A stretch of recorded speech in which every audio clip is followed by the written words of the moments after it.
Bonjour à tous, aujourd'hui je vais à la rencontre d'un marchand de bois.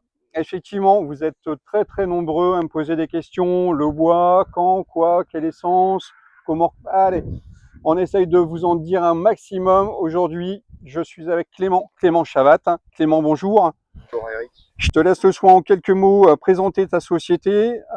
Dis-moi, vas-y. Donc Clément Chavat, je suis gérant de la société SAS-CBC. Donc je me situe à Beaucourt-sur-Ancre. J'ai démarré en 2018. Et aujourd'hui, donc, bois de chauffage. Ouais, uniquement du bois de chauffage. Donc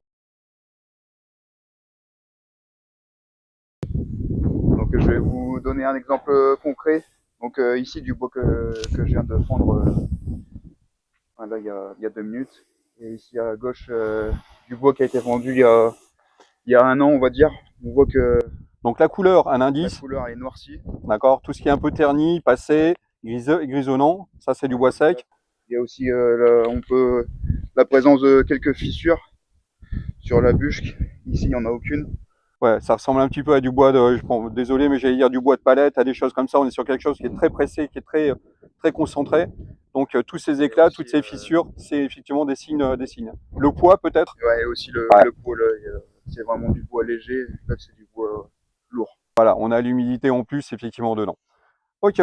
Donc la bonne astuce, c'est effectivement un bois qui est un petit peu terni et un bois qui est, alors trop léger, non, parce que c'est un bois qui n'a plus de cœur, qui pourrait effectivement, j'allais dire, être pourri, être un peu passé. Donc là, un bois qui serait impropre à la consommation à mon sens. Mais un bois, voilà, trop lourd, c'est pas bon parce que vous avez le poids d'humidité. Voilà, donc il n'y a jamais non plus de recette miracle. C'est le petit entre-deux.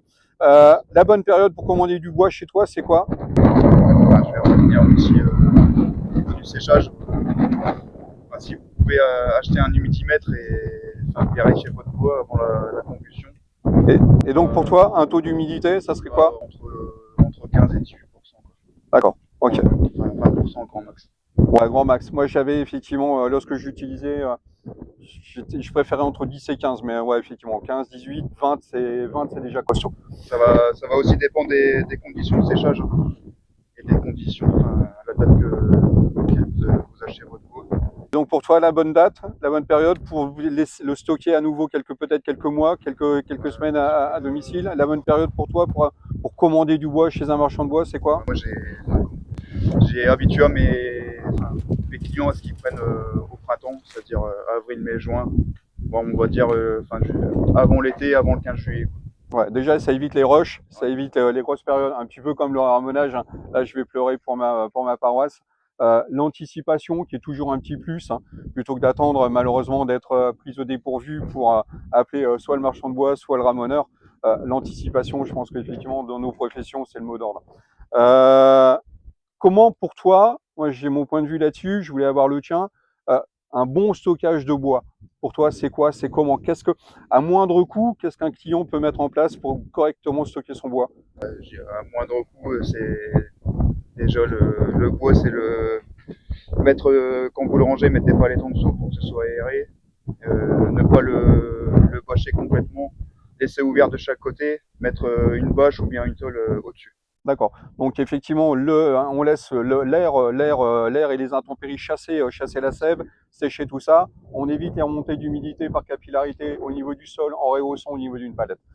Ok. Surtout aussi un endroit qui est aéré. Hein. J'ai des clients Bois en courant d'air. qui mettent dans leur garage, mais c'est vraiment pas la bonne solution. Le garage est sec, mais malheureusement le garage ne présente aucun courant d'air, rien du tout. Voilà, bon, c'était sans prétention cette petite vidéo, des petits conseils basiques, simples.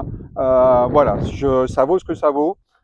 J'espère que ça apportera quelques informations. Est-ce qu'on peut se permettre, Clément, de demander une tranche de tarif? Alors naturellement, il y a des dépassements, machin ici là. En tant que professionnel, alors il faut faire la différence avec le particulier qui fait son bois et qui n'a pas les coûts de fonctionnement que peut avoir une société ou une entreprise. En tant que professionnel, une stère de bois, en moyenne, tu l'estimes à combien? Bah, on va dire en 3 ans de temps, le bois avec la demande énorme qu'il y a, ça a flambé. Il y a aussi le fait qu'il y a les grosses chaufferies industrielles enfin, qui passaient dépense énormément de bois, quoi, qui est broyé en plaquettes. Du coup, ça a augmenté. Aujourd'hui, du bois en dessous de 75 euros, en passant par un professionnel, bien sûr, ça n'est pas possible. Il y aura une erreur sur la qualité ou la quantité. Moi, enfin, suivant les secteurs et suivant la dimension, je suis entre 80 et 88 euros. Voilà. Donc effectivement, je pense qu'effectivement pour certains vont dire oh là là c'est extrêmement cher. À nouveau, on a des frais de fonctionnement, on a des machines, on a des charges, on n'est pas non déclaré. Voilà. Donc effectivement tout ça et la fluctuation aussi effectivement au niveau des coopératives de bois. Donc tout ça effectivement a un impact et cet impact malheureusement, mais effectivement ces professionnels-là sont obligés de le répercuter. Moi j'ai vu, hein, effectivement, j'en ai fait part il n'y a pas très longtemps. Hein, 180 euros d'ester de bois vendus naturellement en espèces de préférence et surtout sans facture, des bois humides au détriment, enfin voilà. Donc c'est ce qui m'avait motivé effectivement à me rapprocher de Clément et voilà, c'était le but de cette vidéo. Voilà, on n'en dit pas plus, voilà, faire confiance modestement, modérément, parce que voilà, essayer de respecter, enfin voilà, c'est du bon sens, se renseigner auprès de, voilà. Je peux rien vous dire de plus. J'ai essayé, on a essayé, Clément et moi, de vous apporter quelques informations. On vous souhaite en tout cas, tous les deux, on vous souhaite, tous les trois, petit aparté, j'en profite, coucou Sacha, tu peux dire bonjour à tout le monde. Sacha a officiellement intégré Hauts-de-France Ramonage, donc ben voilà, il va falloir vous y faire, et puis je pense qu'il va, voilà, il va remplir son rôle, en tout cas, moi il me comble et sa présence me comble. Voilà. On vous souhaite tous les trois une très bonne fin de journée. Merci, à bientôt, au revoir.